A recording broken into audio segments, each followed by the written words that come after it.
When I was in medical school, I was studying both biology and psychology. And my psychology professor came to me and he said, Anna, you are burning the candle at both ends because I was working also 30 hours a week, double major, minor in French, and volunteering in the psychology research department doing some mental health research. And so my psychology professor, Dr. Rideout, said, choose one major, stick with that. And I said, how do you separate the two? How do you separate biology from psychology? At that point, I was fascinated with biofeedback and the body's ability to regulate pain reception and breathing and the biofeedback concepts of biofeedback, like what is your body telling you, and being really in touch with it, and how mind over matter, how does that work? In the Bible, it talks about continuous renewal of the mind. And what exactly does that mean? And how does that affect our body? Also, biblically, it says our body is the temple of our spirit. The Greek for the word temple is actually cathedral. The word to use that is used, it represents the cathedral of our spirit. And I really like thinking of our body as a cathedral anyway, because if you've been to any foreign country and been in 500-year-old cathedrals, you'll know that a good cathedral requires a good foundation and constant renovation. And our body does too. What I've been really fascinated in working on through my own history of trauma, I can think, okay, I've got my, hormones dialed in, I'm doing my work. I was so fascinated with the energy piece of our body, the spirit, the spiritual piece of our body, the energy, the soul in our mindset, our source, and how we're connected to source. And that has led me deep into the study of the mystics, some of the amazing martyrs and mystics that have been in religions throughout history. And currently, also the work of Dr. Joe Dispenza. I recently went to a week retreat and forced myself into the meditations. I was so glad that in his work he does walking meditation, 6 a.m. albeit, but walking meditations. And I thought that was great for me because movement was really, really helpful, and it kind of eased me into many of these meditations and the thought processes involved, and just talking to other physicians in the space that were similarly interested in experimenting on this work and how it could really help with healing.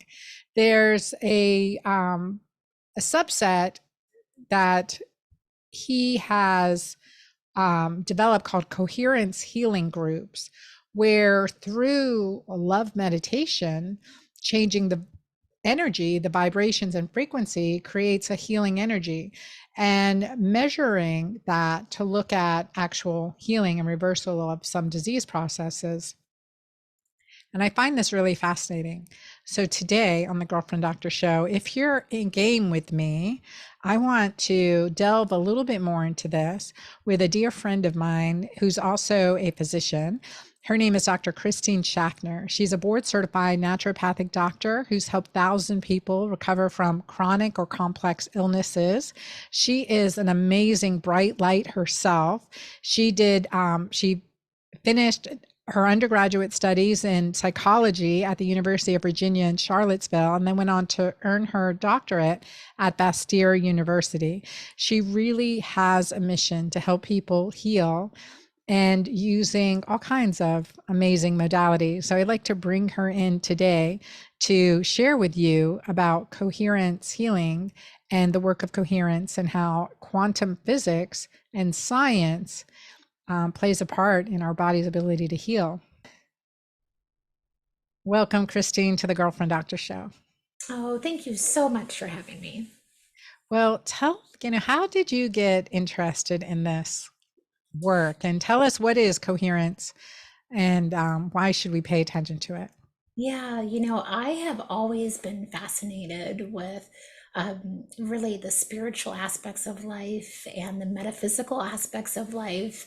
And, through my own life story, I've really been able to taste those experiences within my own life more and more. And like you, I'm sure you've seen, so many patients over the years, and I see a lot of patients who struggle, like really, struggle by the time, they come to a doctor like ourselves. They've been maybe, sick for a decade, or, they've been out of life, for way too long. And by the time they come to us, it's still, a few years of a road, and it's, very laborious, and there's a lot going on to get them better. And I've always been so excited that I've been able to give them solutions and tools, but also frustrated that, why does this have to take so long? Can we find a way to accelerate their path, or give them some more ease throughout their path of, struggle and suffering? Can we find a more elegant solution?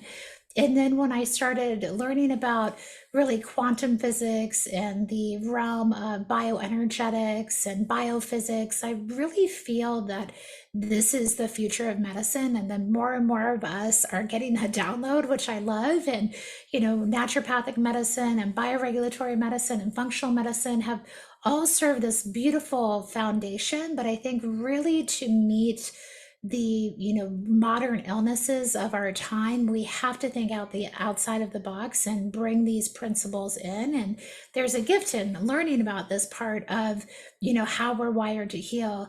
I know you have a strong spiritual connection, and whoever's listening, whatever that looks like, I think this is the language of the divine, right? And this is the science of how we are spiritually wired to heal.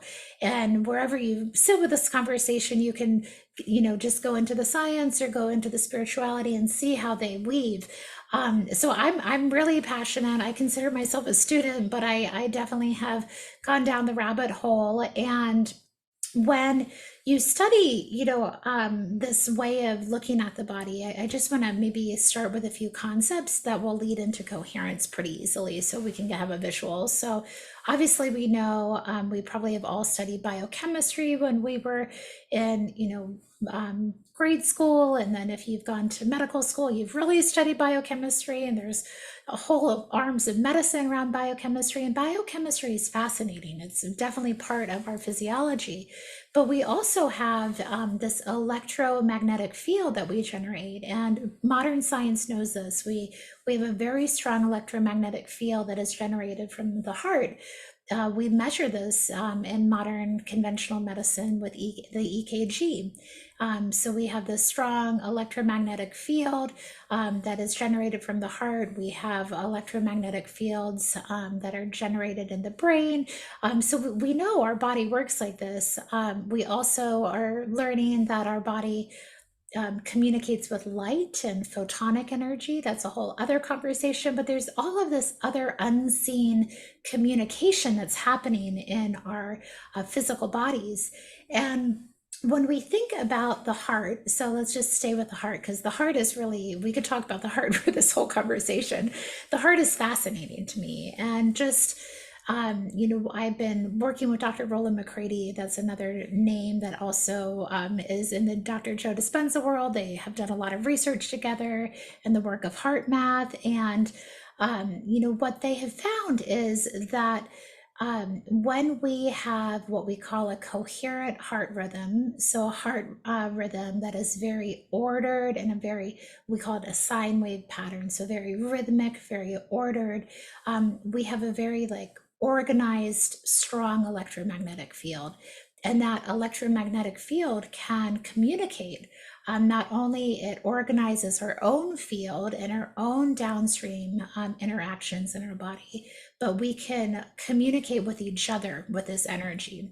And we can modulate and regulate this rhythm with our emotions. And the work of heart math really shows when we are in positive, generative emotions like love, appreciation, gratitude. We get that really lovely heart opening, that coherent heart rhythm.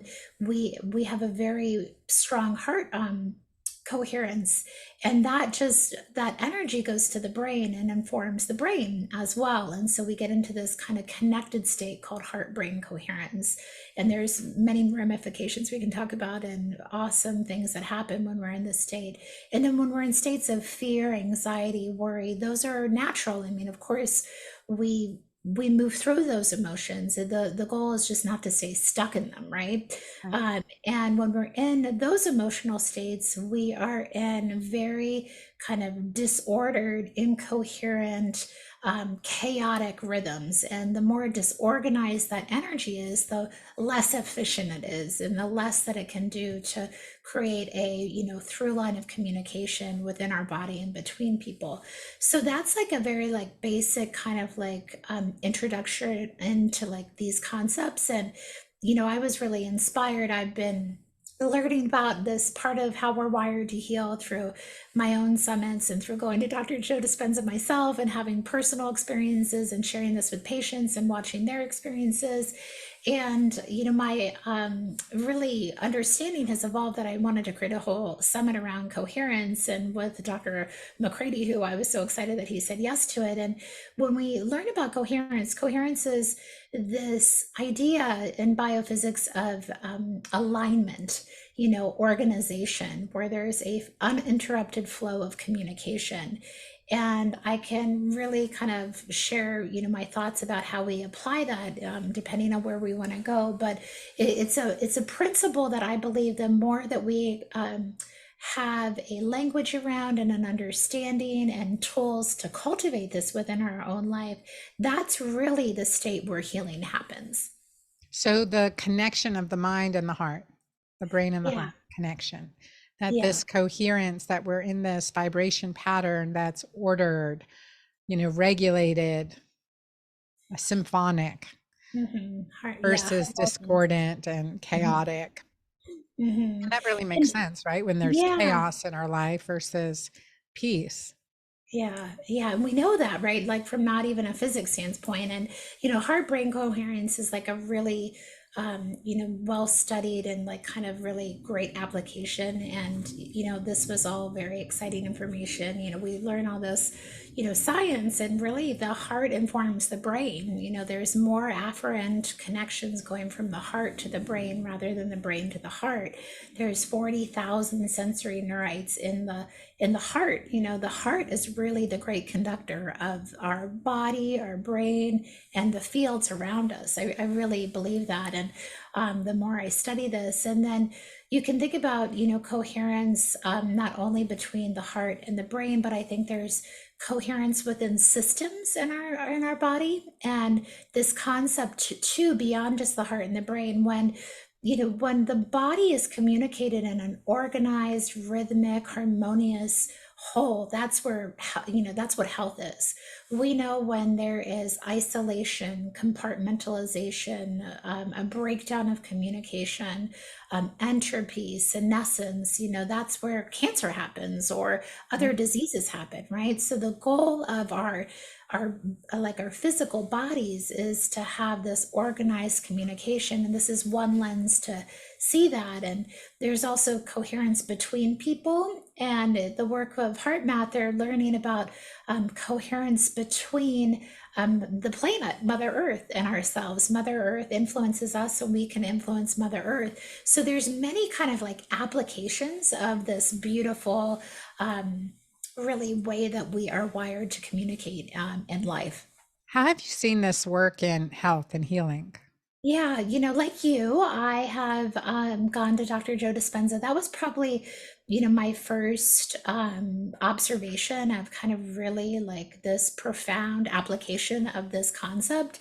I went to my first Joe Dispenza retreat in 2021 when the world was really like shut down. It was really confusing. I was going through my own little mini apocalypse myself, and I was just really drawn. I was really led to that, conference. It was like I never even realized I signed up for an email, and I was very drawn when that email came in, and I just said yes. And I was just so amazed because and my first taste of that experience was from kind of my doctor hat. Like, I had never heard more testimonials of people healing from more terminal or kind of no hope conditions. It's very normal if you've gone to one of these events. People from stage 4 cancer heal, people get out of wheelchairs, things that seem like miracles are kind of commonplace, in that. And I think, it's really just allowing us to see life and healing from this different lens. And so Right. I, It's not fake. I mean, the no, science has shown medical records and other physicians, in this, critical, everyone's critical thinker that's listening here, you wouldn't be yeah, here. But I mean, really critical thinking. Of course, we all have that healthy skepticism. So I definitely have a healthy skepticism. And yeah, so it was very interesting for me. I had an experience with heart math, again, as an obstetrician, we watch heart rate variability. yeah, And, as soon as we start seeing a fetal heart rate monitor strip go decline in heart rate variability, we're like, okay, we got to get this baby out. And then we right, never look at heart rate variability again. yeah, But it's so important. And as I learned about heart math and the work they were doing at heart math with increasing heart rate variability and recognizing those of us who have had trauma, adverse childhood experiences, PTSD, high stress personalities, very sympathetic driven, have low heart rate variability. It's like I mhm, wanted to get that back. I wanted to get that heart rate variability back. And that's when I first learned about the term coherence. And mhm, I was a guest presenter or workshop host for Mind Valley University when it was in Barcelona in 2017. And so I took heart math units with me, and I had these great people, parents, and some kids, teenagers, and elementary school kids get on get on the heart math. And this one young child, he was from where was he from? Uh, Somewhere in Eastern Africa. I'm not really sure, but he had the most amazing coherence waves. He would just sit there in a second and get into that. I've yet to achieve that, yeah, but it was so impressive that again, that biofeedback too, when you're working, looking at something for wave patterns or mhm, connecting the heart and the mind and getting into that. I don't know, how do you call that? See it, feeling just a love and compassion mhm, state, mhm. um, is Expansive. Mhm, yeah, is what I can address that too. And so at the healings, you can talk about this more, but it's the energy of being grateful, giving, and loving, and the desire to help, that I think it's part of this healing energy that's created. So I would love for you to talk more about that when, as yeah, part yeah, of, and absolutely. continue, yeah, and Yeah, please share some of your story, yeah. Christine, if you don't mind. Yeah, absolutely. And I just want to, just reiterate that really beautiful point that you made around just how this is such a beautiful way to heal trauma. When we think about the heart has a direct connection to the limbic brain or the amygdala. So by practicing these states, even if you're still, working on healing, you start to repattern and give different messages, to the brain to help you get out of that pattern that we all develop when we've been traumatized. And so, the story that we're really painting, for you who are listening, is there's of course this really beautiful research that's going on around all of the things that we're sharing to back up, like, scientifically, what we're seeing. And I'm coming from a clinical mindset. Like, I'm always biased to, like, okay, I see all of these people in front of me, like, who are looking for answers, looking for a path forward, and if I can accelerate and ease their path in any way, I'm doing my job. And I've invited a lot of my patients to do this work, through, intention, through coherence healings, through, other, more scientific kind of, like application of different, like kind of biohacking devices that add coherent energy to the body, so there's many paths to do this. But there's a few stories that can illustrate this. But since you asked, Anna, I'll share, like, through this journey and in a short time of learning this work, we all have our own personal experiences that really call us to learn more this work on a deeper level. And in 2022, I found out that I had a benign but very large pituitary macroadenoma that was 3.2 centimeters, and we had desired to have another child, and I wasn't getting pregnant, and we decided to go to a doctor, and I had an MRI workup, and I was very stressed out at the time. My life was changing. There was a lot of different factors that I was just kind of ignoring. This is stress, once I get through something, I'll be, I'll be in a different state, right? And so, however, what the MRI revealed quickly was that I had this large pituitary tumor that was going to need surgery.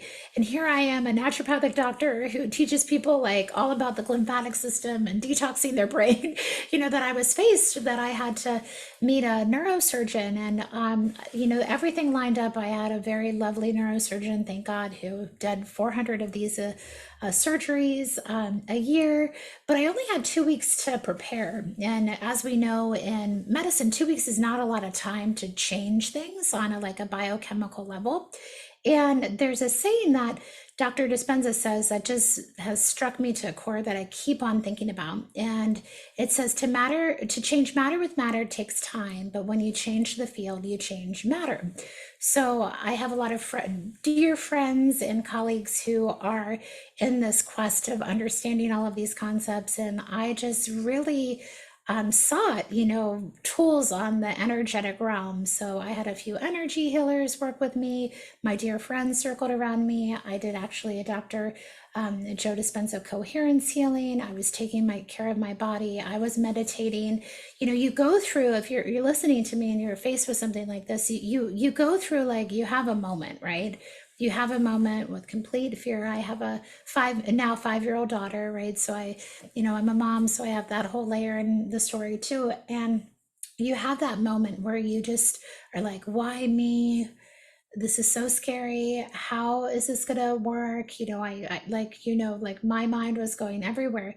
And then you have a choice, right? And you have a choice on how you're gonna move through it. And I really decided, well, this is my time to experience whether or not these concepts have weight in them.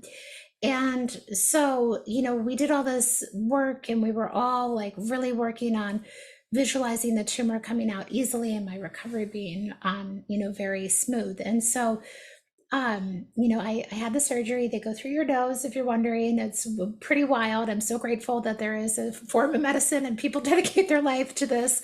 And this all came to like a validation, my experience, when I went to my neurosurgeon's follow-up 1 month after my surgery. And I asked him about the pathology report. And I had donated my tumor to research just because it was at a university hospital. And I thought, why not? And he said, oh, by the way, like, yeah, your tumor was really interesting. It had like a couple different cell types, and I'm going to be studying it for a long time.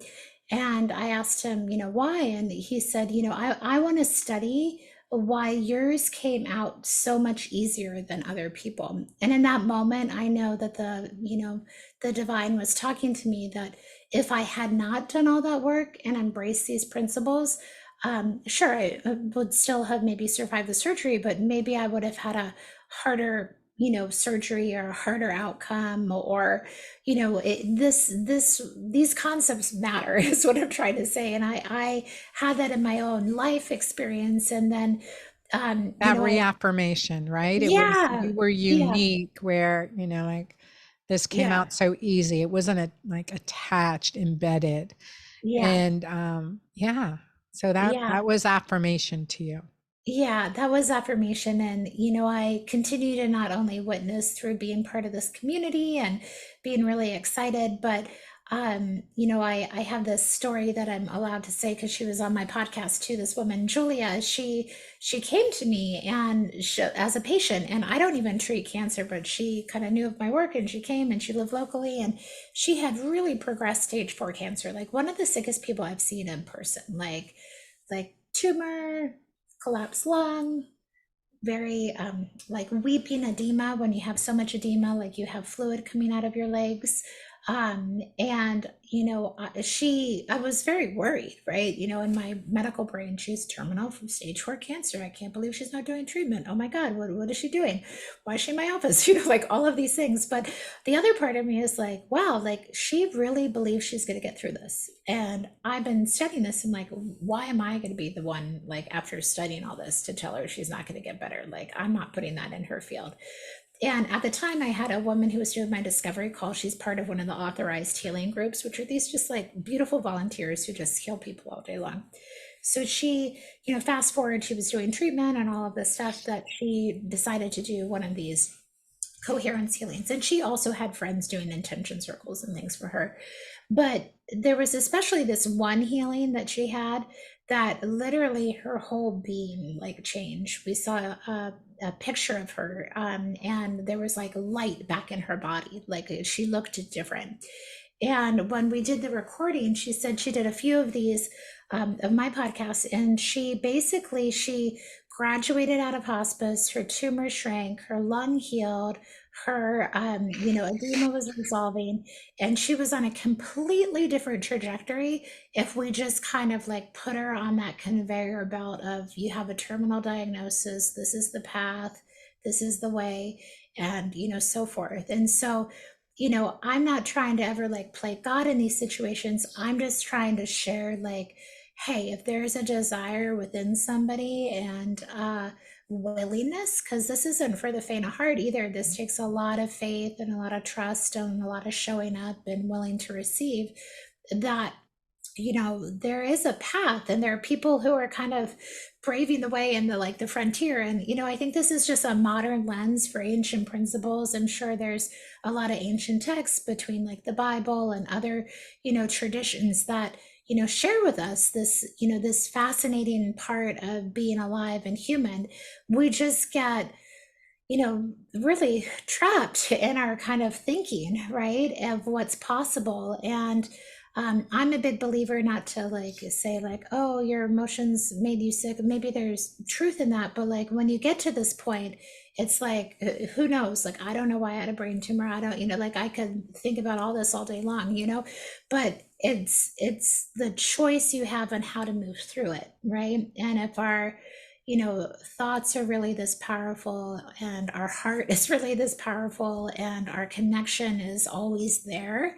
I'm really excited about this. And I really think, especially us in the alternative kind of medical system, I really feel like this has to be part of the healing equation, and it's all kind of shaping. But we not only have to do all of our tradition, all the things that we do, but like give people the language and the resources, if this is what they want to explore, to experience this. And so I'm really excited. I think we're just getting started to try to even wrap our mind around like why and how and who and all of the things. But it's working, and it's a really, really exciting time. Well, it's empowering Yeah, to be able to yeah, give this and share this. It's empowering. Look, it's not terminal. All yeah. right, how we want to live today, how we can live today. Here's another tool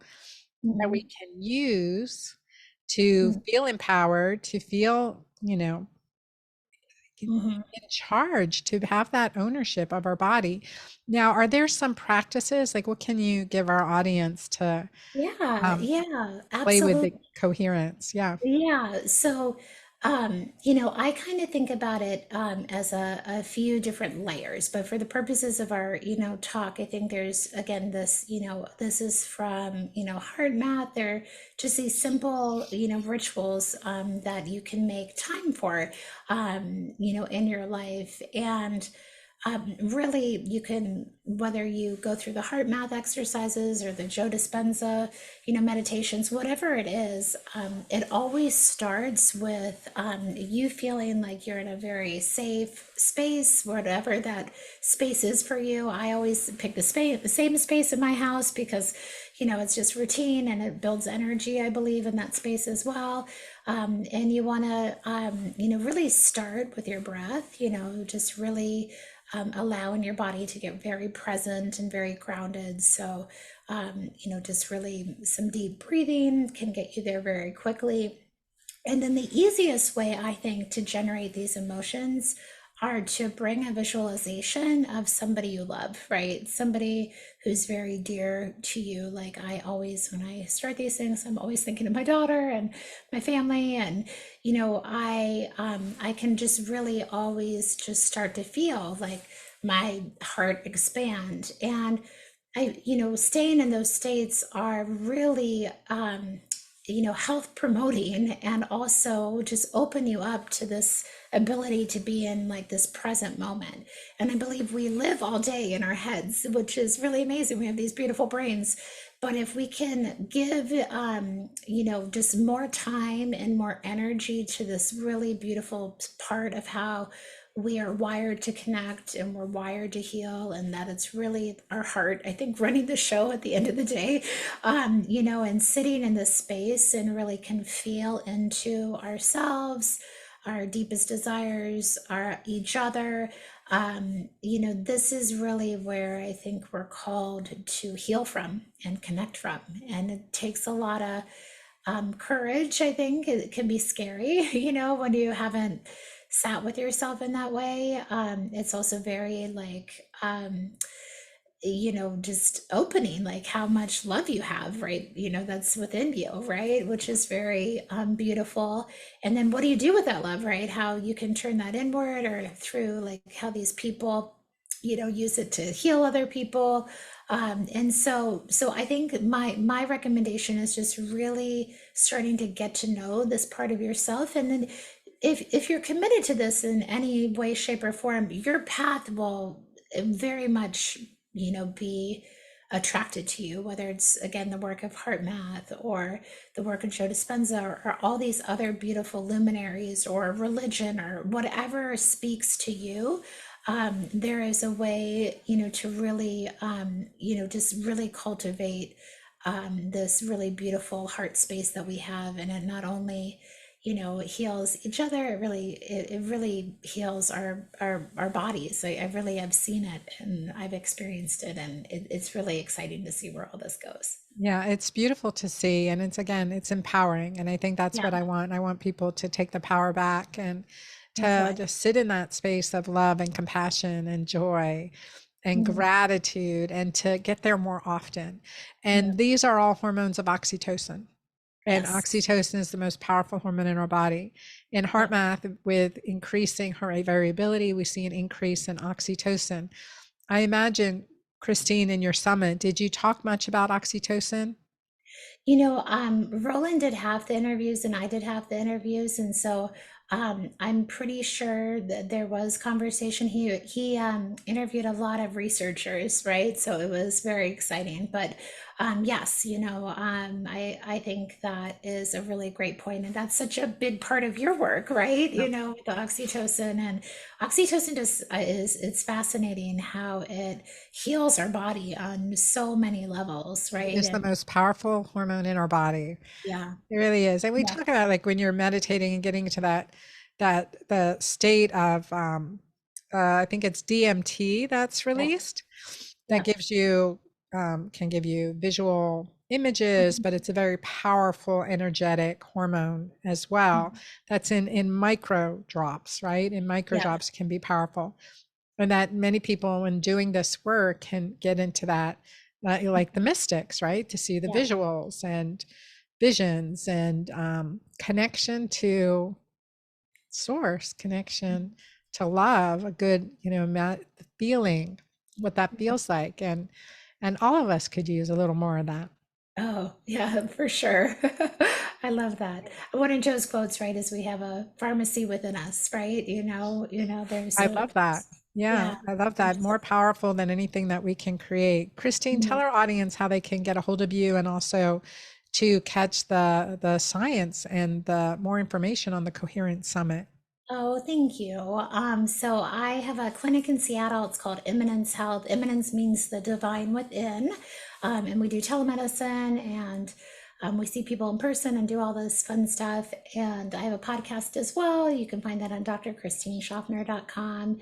And then our summit's going to be it's called The Art and Science of Cultivating Coherence, and it airs the end of October. So be on the lookout for that as well. Thank you. Thanks for being here today. And to all of you, so a practice of love and gratitude, a practice of just connecting your heart, connecting with your heart. I know, like I always felt like, oh man, my heart can be so deceitful, taking me down these wrong routes sometimes. And, sort of the mind, please lead my heart, right? Yeah. And the other way around, heart lead my mind, but without interference, to be Yes. really truly connected. What is resonating love and goodness and generosity and kindness and is a gift to you, to touch more with that energy and to just play with us, to experience Mhm. more. So you want more information, check out Dr. Christine Schaffner and her summit on the art and science behind coherence. Is that right? Yeah, of cultivating coherence, the same thing, Cultivating right? coherence. Yeah. So it's And we'll put a link in the show notes for that too.